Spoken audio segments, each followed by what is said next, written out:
Here we are for another round of the 70s versus the 90s, and it's life against the ropes when I put John Huston's Fat City against Ron Shelton's Play It to the Bone.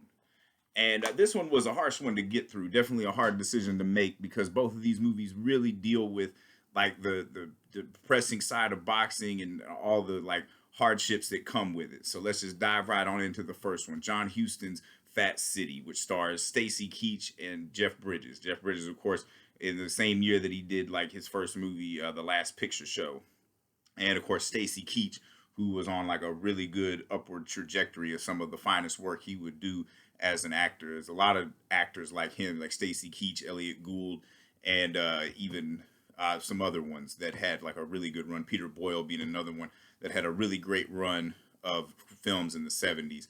And of course, John Huston, by volume, of course, considered one of the greatest filmmakers of all time.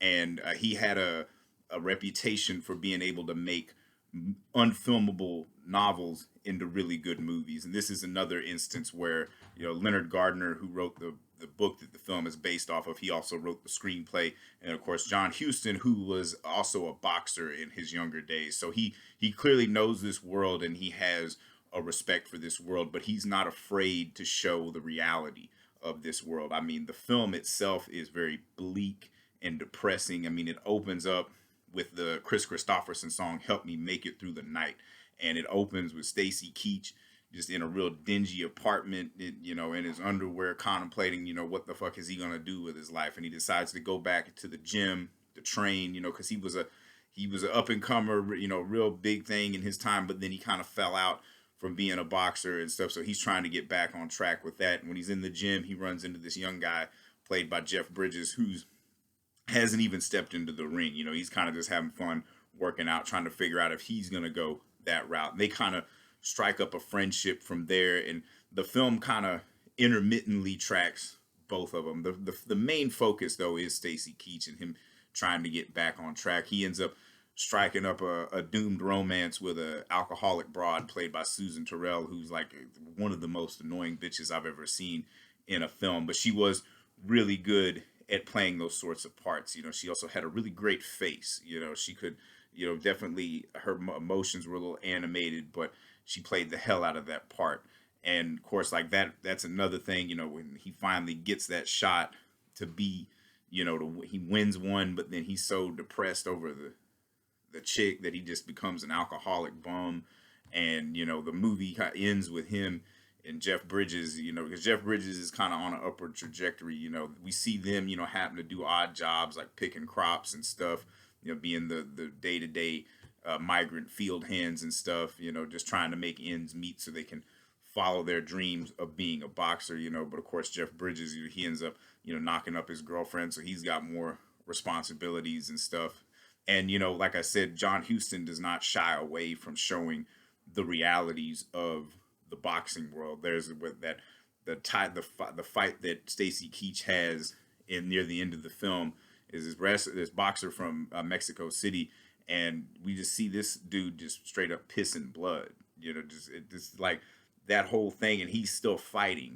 That's the crazy thing, and you just see that just like this is not a fun life. Unless you're like a big timer, it's a very miserable life, and most of the actors in this film feel so real. Like a lot of them are actors, but John Huston is able to capture a very naturalist tone that makes this movie feel more like a documentary than an actual like drama and stuff. And of course, with that it also has many different variations of "Help Me Make It Through the Night" as needed through the film. Something that Robert Altman would expound on when he did The Long Goodbye.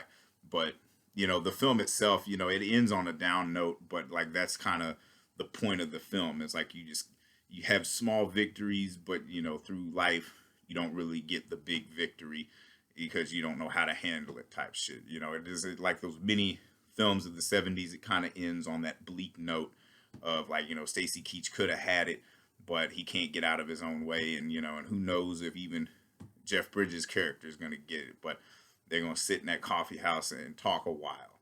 And they don't even really talk, it just fucking ends and bleak as hell. And we move forward to Ron Shelton's Play It to the Bone, which Ron Shelton was kind of the Sam Peckinpah of sports films. You know, he definitely made his sports films were more rooted in reality. Nobody really won in his movies. But the thing about Ron Shelton, you can clearly tell what sport he was most in tune with, and that was baseball. That's why Bull Durham is such a great movie.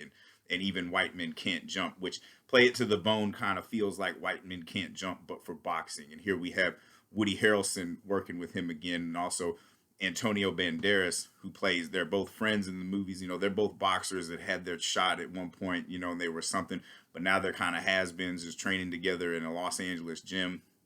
And when the fucking the fucking preliminary fight for Mike Tyson's main event, the two boxers, one ends up ODing in a hotel room with a couple of hookers, and the other one ends up dead in a car crash.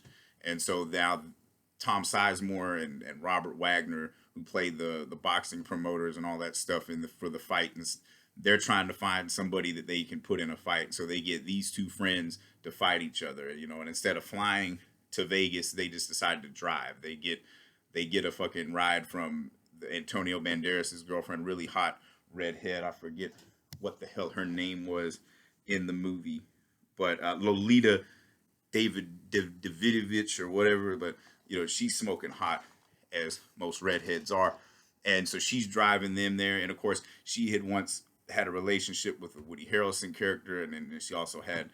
She's currently dating the Antonio Banderas character. So in a way, this becomes kind of a Jules and Jim situation. But even that is kind of lame. Honestly, the only movie after Jules and Jim to really like make the love triangle between two men and a woman seem interesting was ironically Paint Your Wagon. But everything since then is kind of lame as fuck and kind of like falls in comparison to Jules and Jim.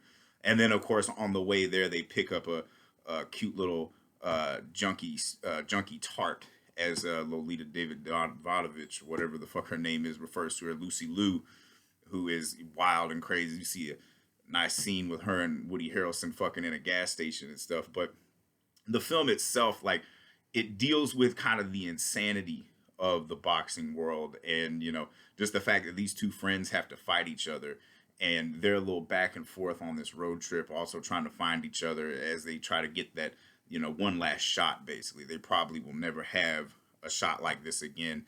And even when they finally get to Vegas and they fight, the decision is a draw. Nobody really wins, which is, in a way, is kind of a cop out, you know, but is intended to be bleak, but it's not as fucking bleak, because even though they don't get as much money as they thought they would, you know, and then nobody knows for sure who's better. And, you know, they end up riding off into the sunset with that fine redhead.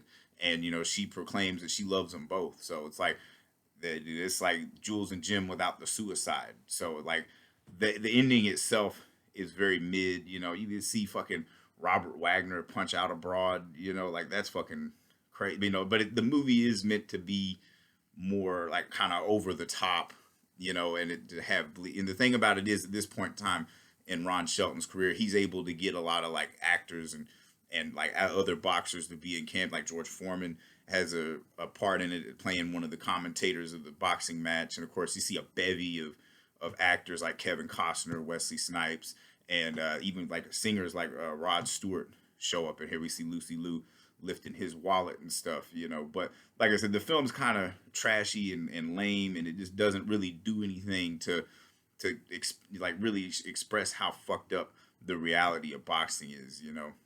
Like I said, it tries so hard to be the White Men Can't Jump of boxing that it's nowhere near as good as that movie. And like it seems like the more Ron Shelton did, the lamer his movies got, because like stuff like Bull Durham and White Men Can't Jump are fucking excellent. But then like, you know, you can tell the sports he was more passionate about. Like he clearly knew shit about boxing, but he wasn't as passionate about boxing as he was baseball. So that kind of falls short of him making a great film like he had done in the past. So this round clearly goes to Fat City, because John Huston, like, you know, by volume, probably not that great of a director. Usually from the beginning of his directorial career in the 40s to the end of it in the 80s, like he usually only had like 2 great films a decade, and Fat City was definitely one of those great films, and one of the greatest films that he's ever done. You know, to be able to to go through the 40s, 50s, and 60s, a time of like great repression, and then to finally actually make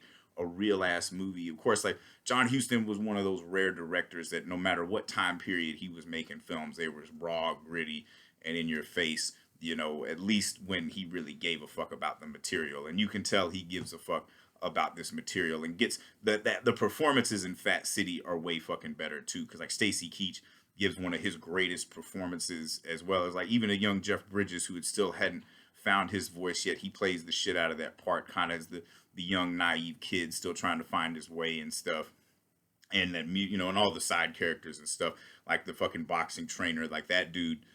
He's perfect. He's been in a couple of Scorsese films, and that whole, it just feels real. Whereas like Play It to the Bone, it's meant to be over the top, so you can't really fault it for that, but that doesn't make it a good movie. It had potential to be a great movie, but especially with that ending and the way it comes out to be a draw. Like the tragedy of Fat City that makes it greater is the fact that Stacy Keach could have been great, but he lets the bullshit bring him down and just ends up fucking nowhere to go, just sitting in that coffee house not knowing what the fuck to do. So for anybody keeping score, that is 66-53. The 70s are up by 13. They're smoking the fuck out of the 90s. I mean, this shit is the 70s, like I said, one of the greatest decades, probably the greatest. That's why I'm doing this little self-indulgent journey to figure out which one is the best. And looking like I'm right, but we still got a long way to go before I'm proved right. Because in the end, I could be proved wrong. That's the whole point of this. It's all for my benefit. And if people like it, they like it. It's whatever. And if I've said anything wrong, anything you disagree with, feel free to eviscerate me in the comments. I don't give a fuck. Like I said, this is a self-indulgent journey. It's all open for debate. And if you got any suggestions, let me know. I got like 6 pages of these fucking things. I do them whenever I can. And so the next main event is Breakheart Pass versus Under Siege 2 Dark Territory. Those come every Saturday, and you see some of these bonus rounds come here and there. So stay tuned for that. This shit's definitely heating up. So stay tuned.